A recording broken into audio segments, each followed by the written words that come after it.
안녕하세요, 에드마입니다. 오늘은 어제에 이어서 엄마의 마인드셋 그리고 엄마가 꿈을 가져야 되는 이유에 대해서 한번 말씀드려보려고 해요. 제가 자녀 교육에 굉장히 진심이고 관심도 많고 해서 아이를 낳기 전부터 계획하에 이렇게 키우고 지금 이제 첫째가 4학년이 되었는데요. 그 전까지 정말 아이들의 교육에만 거의 신경을 썼어요. 그리고 제가 전에도 말씀드렸던 적이 있었던 것 같은데, 저는 대학원 계속 공부를 계속 하고 싶어서 박사과정까지 입학을 했다가 코로나로 인해서 자퇴를 했거든요. 그래서 좀 공부에 있어서 좀 진심이고 남을 가르치고 제가 변화하고 이런 부분에 대해서 되게 진심인 편이어서 당연히 제가 아이를 낳았을 때는 저의 모든 관심은 아이의 교육과 성장 이런 것이었어요. 처음으로 아이를 키운 거기 때문에 제가 아무리 아이들을 교사로서 강사로서 가르쳤던 경험이 많았을지라도 자녀를 키우는 거하고는 또 다르고, 또 어린 아이를 이거는 키워야 되는 거니까 좀 다르더라고요. 그래서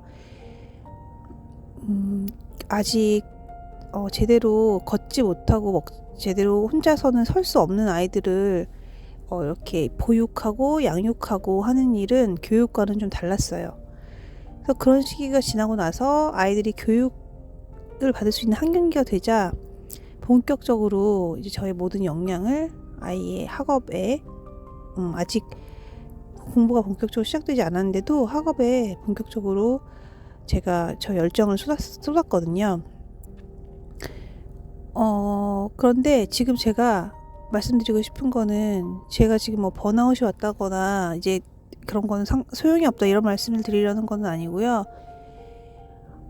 제가 그렇게 했었던 이유는, 그러니까 물론 아이가 소중하고 제가 그런 거 관심이 많고 그래서 당연히 그런 거긴 한데, 사실은 제 자신을 의도적으로 좀 지워갔었던 게 있었던 것 같아요. 그러니까 그런 거 있잖아요. 왜 행운의 구슬이 10개가 있다. 세상에 태어났을 때 행운의 구슬이 10개가 있다고 하면, 10개가 아니죠. 행운의 구슬이, 그러니까 100개가 구슬이 있는데 우리가 행운의 구슬이 그 중에 50개고 불행의 구슬이 50개라고 치면, 처음에는 불행의 구슬만 막 계속 나올 수도 있잖아요. 그렇지만 후반부에 가서는 행운의 구슬이 막 여러 개 나올 수도 있고, 또 번갈아 가면서 골고루 나올 수도 있는 거고, 아니면 처음에는 행운이 막 들이닥치는데 후반부로 갈수록 이렇게 좋지 않은 일이 계속 일어나는 경우거나, 그래서 인생이 그렇게 이루어져 있다. 그러니 전반부에 너의 행운이 없음을 너무 슬퍼하지 말고, 후반부에 너의 행운이 없음에 너무 노여하지 마라. 이런 유명한 말이 있잖아요. 그래서 이제 저도 저희 그렇게 생각을 한 거예요. 적용을 해서 저희 가족이 4명이 있을 때, 그런 행운의 구슬이 100개가 있으면 제가 그것을 가져가면 안 된다고 생각이 드는 거예요. 마치 제가 제 꿈을 이루면 저희 아이들의 행운의 구슬, 즉 뭐 좋은 고등학교를 간다든지 좋은 대학을 간다든지 좋은 전공, 뭐 의대를 간다든지 이런 행운을 제가 빼앗는 것이 아닌가라는 약간 어설픈 섣부른 생각을 좀 했었던 것 같습니다. 그래서 지금은 뭐 그런 생각이 잘못됐다 잘됐다 이걸 떠나서 일단 그건 옳지 않다라는 말씀을 좀 드리고 싶어요. 일단 엄마가 행복해야 아이도 그 행복을 받을 수가 있고, 엄마가 일단은 마음과 몸이 찌뿌둥하고 내 기분이 좋지가 않으면, 쉽게 말해서 기분이 좋지가 않으면 아이에게 당연히 좋은 말이 나갈 수가 없습니다. 그러다 보면 아이를 제대로 키우기가 힘들겠죠. 그러니까 계속 화를 낸다든지 안 좋은 말을 한다든지. 그래서 우리가 말이 굉장히 아이를 키우는 데 있어서 되게 힘이 크거든요. 근데 그 되게 힘이 큰 그 말에 나쁜 말을 계속 한들, 아무리 좋은 계획을 세우고 좋은 학원을 보낸다 하더라도 내가 아이에 대한 생각과, 그리고 그러니까 아무리 아이에 대한 생각이 옳게 박혀 있다 하더라도 내 입에서 나가는 말이 나의 화로 인해서 나쁜 말이 나가고 또 내가 기분이 좋지 않고 내가 체력이 안 되기 때문에 아이에게 나가는 말들이 좋지 않은 말들이 나간다면 소용이 없는 거잖아요, 그거는. 그래서 그거를 깨닫게 된 거예요, 제가. 아이를 잘 키우려면 교육에 대한 계획도 세워야 되고, 그리고 학원도 물론 잘 보내야 되고, 그런데 내가 아이에게 하는 말도 좋은 말이 나가야 된다는 걸 알았어요. 그러니까 음식도 몸에 좋은 걸 제공해야 되겠고요. 영양가 있는 음식.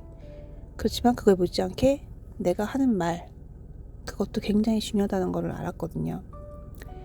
근데 저는 그렇지 못한 엄마더라고요.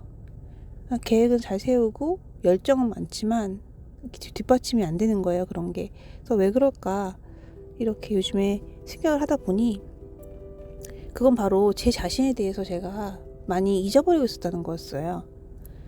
그래서 제가 제 자신을 먼저 일으켜 세우고 꿈을 다시 가지기로 결심을 했습니다. 그러다 보니까 정말 놀라운 일이 아이에게 화가 안 나는 거예요. 그리고 제가 제 시간을 정말, 그러니까 예전에는 시간과 힘과 에너지를 쓸 수 있어도 한 일부러 의도적으로 60만 썼거든요. 왜냐면 100%를 쓰게 되면 뭔가 행운이 다 달아나는 것 같은 그런 느낌이 드는 거예요. 그래서 제가 할 수 있는 가용 범위가 막 90, 100이면 일부러 60, 70만 썼거든요. 근데 제가 한번 그거를 올려봤어요, 그 지수를. 그래서 요즘에 진짜 100까지 막 쓰고 있다 보니까 오히려 제 컨디션이 더 좋고 아이에 대해서 더 축복의 말들이 나가고 또 아이를 따뜻한 눈으로 바라보게 되고, 왜냐하면 아이도 얼마나 힘들까라는 것이 또 이해가 되는 거예요. 제가 열심히 살다 보니까. 이제 그렇게 하고 있는데, 그러다 보니까 이제 아무래도 제가 해결해야 될 문제는 분명히 있어요.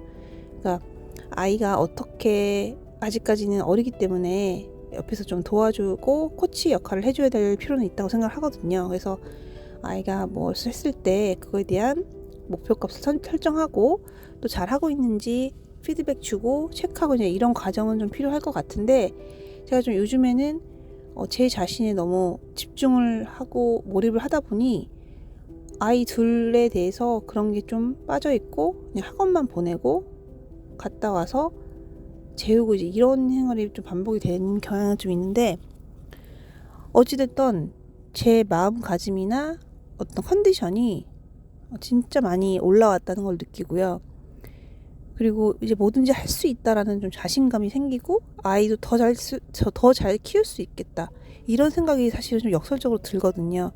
그러니까 아이에 대한 그 마음이나 신경을 쓰거나 또 에너지를 쓰는 것을 저에게로 거의 대부분 돌렸더니 신기하게도 아이에 대해서 더 에너지를 잘 쓸 수 있다라는 역설적인 현상이 지금 나오고 있거든요. 그래서 이거는 제가 어느 정도 아이가 이제 유아기를 벗어나고 이제 고학년으로 달려가는 시기이기 때문에 가능한 걸 수 있다는 생각이 듭니다. 그래서 저는 그렇게 살지 못했지만 초등학교 장학까지, 근데 그렇게 하셔도 될 것 같아요. 그러니까 모든 에너지를 자기 자신에 대한 에너지로서 다 돌리시고 풀로 가동을 해보시고 열심히 인생을 불사르면서 살아보시는 것이 훨씬 아이에게도 좋다는 생각이 들거든요. 그러니까 저는 섣불리 걱정을 했었던 거예요.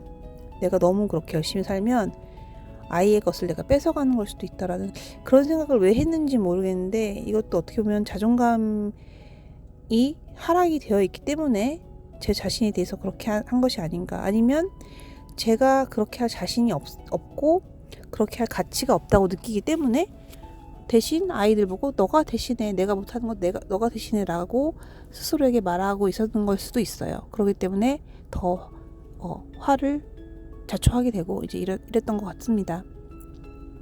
근데 이런 제 말들이 어떤 아직 유학이나 초등학교 1학년, 사실 초등학교 1학년 때 학원 들어가는 것이 뭐 학군지 같은 경우는 더 심하잖아요. 어느 학원에 가고 그게 굉장히 어떻게 보면 첫 이제 관문이라고나 할까요?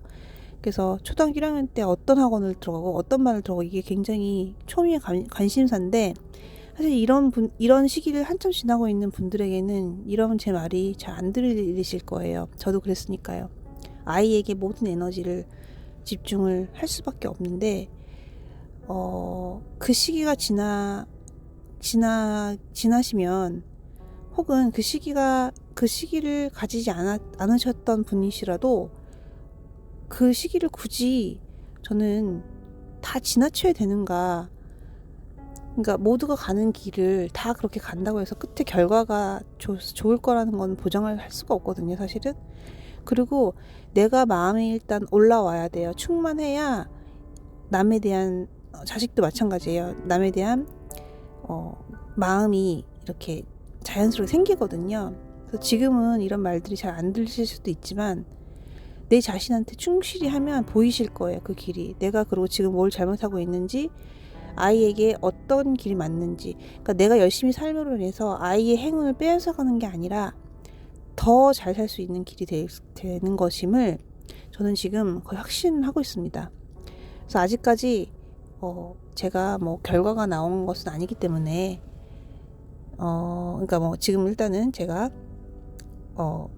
뭐 어떤 일을 하고 있거나 이런 게 아니기 때문에 뭐라고 단정 지을 수는 없어요. 하지만 제가 어찌 됐든 지금 일을 안 하는 이유는 아이를 잘 키우자였거든요, 첫 번째는. 근데 그것도 이제 자신이 생겼고, 어떻게 보면 더 잘 키울 수 있을 것 같아요. 그리고 또한 그걸로 인해서 저를 포기하지 않고 제 자신도 잘 키워서 정말 제가 원하는 모습으로, 그 모습으로 꿈이 아니라 정말 현실이 될 수 있도록 한번 그렇게 해보고 싶은 마음이 정말 생겼다는 게 놀라운 발전인 것 같습니다. 그러기 위해서 선행되어야 될 것은 저번에 말씀드렸다시피 몰입해서 운동하시는 거, 뛰는 거, 그 다음에 글 쓰는 거, 그렇게 독서는 기본으로 하시는 거고요. 독서만 가지고는 조금 부족한 감이 있는 것 같아요.